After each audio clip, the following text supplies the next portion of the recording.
যুবকদের সম্পর্কে প্রথম হাদিস, রাসূল সাল্লাল্লাহু আলাইহি ওয়াসাল্লাম বলেছেন, কিয়ামতের মাঠে মানুষ যখন উঠবে, আমরা উঠবো কিনা?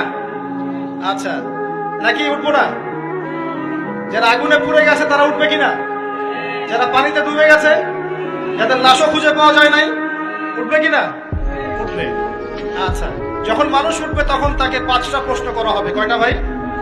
এই 5টা প্রশ্নের আগে সে তার পা সামনেও ফেলতে পারবে না, পিছনেও ফেলতে পারবে না। আমরা কি একটু চিন্তা করতে পারছি কত ভয়ঙ্কর হবে বিষয়টা? এই সামান্য গরমে আমাদের অবস্থা খারাপ, সূর্য সেদিন সামনে নিচে, আর মানুষ উঠে দাঁড়িয়ে আছে। তাদেরকে 5টা প্রশ্ন করা হবে।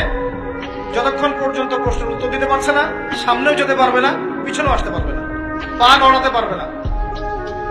1, তোমার পুরো জীবনটা তুমি কোন কাজে ব্যয় করেছো? উত্তর কি রেডি আছে আমাদের কাছে? আমরা কি বলতে পারবো, হ্যাঁ আল্লাহ, আমরা আমাদের পুরো জীবন তোমার ইবাদত করে কাটিয়েছি?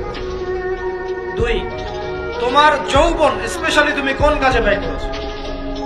তোমার যৌবন তুমি স্পেশালি কোন কাজে ব্যয় করেছো? যুবকরা কি উত্তর দেওয়ার জন্য প্রস্তুত আছে যে আমাদের যৌবন আমরা আল্লাহর পথে কাটিয়েছি?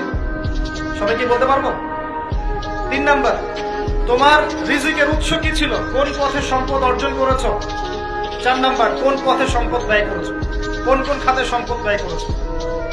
আমরা কি আমাদের আয় এবং ব্যয়ের হিসাব দেওয়ার জন্য প্রস্তুত?